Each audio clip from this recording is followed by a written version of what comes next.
Դեռևս 2018 թվականի նոյեմբերի 18-ից խոսվում է, որ Հայաստանում կունենանք ազգային մարզադաշտ, որը կտեղավորի 33,000 հանդիսական, սակայն հստակ քայլեր մինչ այժմ չեն ձեռնարկվել։ Նոր ազգային մարզադաշտ կառուցելու համար ստացվել է մինչև $300 միլիոն ներդրումային առաջարկ միջազգային հեղինակություն ունեցող կազմակերպության կողմից։ Մարզական լրագրող Ռոբերտ Գասպարյանի խոսքով խոստումներից բացի դեռ ոչինչ չենք տեսել։ 2019-ին զրո խոսք նոր ստադիոնի մասին, հետո Հայաստանի ֆուտբոլի ֆեդերացիայի նախագահի փոփոխություն սկանդալային ձևով, 2020-ին կորոնավիրուս, պատերազմ, 2021-ից հետո էլ մինչև այսօր տառապում ենք նախորդ երկու աղետների հետևանքից։ 2021 թվականի դեկտեմբերին Հայաստանի ֆուտբոլի ֆեդերացիայի նախագահ Արմեն Մելիքբեկյանն ասել էր, որ ազգային ստադիոն ունենալու գաղափարը կյանքի կոչելու շուրջ աշխատանքները շարունակվում են եւ մարզադաշտի կառուցման հարցում կարող է հստակություն մտցվել առաջիկա 1-2 ամսվա ընթացքում։ Ռոբերտ Գասպարյանի խոսքով ամեն անգամ, երբ հավաքականը վատ կամ լավ ելույթ է ունենում, ֆեդերացիան կրկին հիշեցնում է ստադիոնի մասին, սակայն մինչ օրս ոչինչ չկա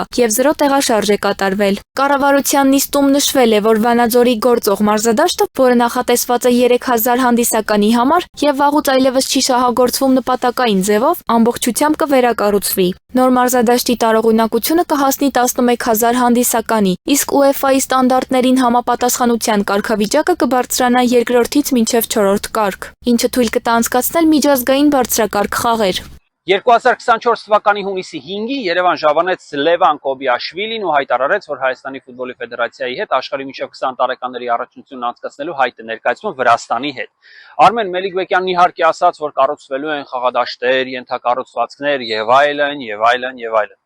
Կառավարության ներկայացված հիմնավորման համաձայն Վանաձորի մարզադաշտի կառուցումը Հայաստանի եւ Վրաստանի համատեղ հայտի մաս է 2029 թվականի երիտասարդական մունդիալը կազմակերպելու համար։ UEFA-ն դրական է արձագանքել Հայաստանի հատվածին, սակայն վերջնական հաստատումը կախված է մի շարք տեխնիկական պայմաններից, որոնցից գլխավորն է 4-րդ կարգի մարզադաշտի առկայությունը։ Փորձում են մեզ բոլորիս համոզած լինել, որ ծախսվելու է մոտ 35-ից 40 միլիոն դոլար 4-րդ կարգի մարզադաշտ ունենալու համար։ 35 միլիոն դոլար 35 հազարանոց ստադիոնի համար։ Վատ չէ իհարկե։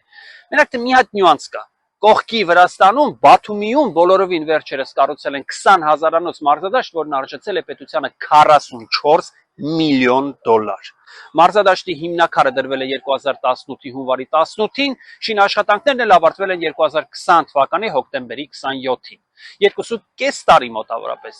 Մեր պետությունն ու Հայաստանի ֆուտբոլի ֆեդերացիան 7 տարի է ասում է. մեզ ազգային ստադիոն է պետք, բանակցությունների կարևորագույն փուլ, կարևորագույն բանակցությունների փուլ,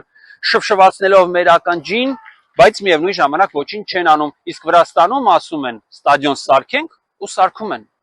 Բայց դե վրացի են, հո վրացիներից չենք սովորելու ամոթ է ի վերջո։ Վանաձորի նոր մարզադաշտը կդառնա ապագա ակադեմիական քաղաքի առաջատար օբյեկտներից մեկը, Լոռու մարզում իրագործվող խոշոր ենթակառուցվածքային նախագծի շրջանակում։ Շինարարական աշխատանքների մեկնարկը նախատեսվում է 2026 թվականի ամռանը, իսկ ավարտը ոչ ուշ, քան 2028 թվականի կեսերին։